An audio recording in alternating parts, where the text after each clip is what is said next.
Улыбаться надо. Izrāde Krievu trupā mazajiem skatītājiem Kaza un 7 kazlēni. Lielajā zālē, šoreiz teātra lielajā zālē,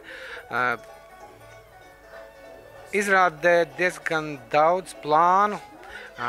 Kā saka, katram vecumam kaut kas no šīs izrādes tiks.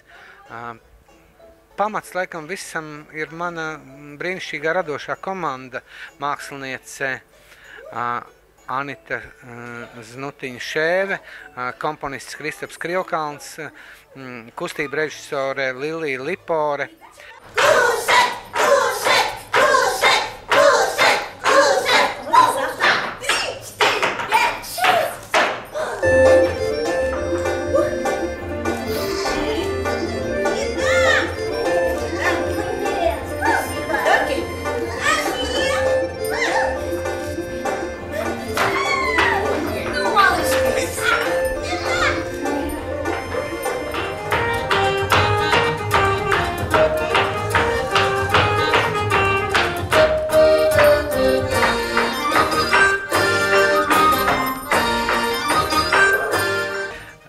Jā, un mēs visi kopā izdomājam to, ka kur tad slēpjās tā pasaka.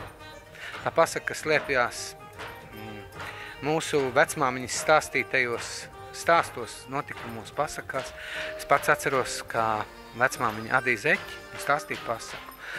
Un katrā mājā mīt citā kāds kaķis, citā kāds gariņš, citā kāds rūķis.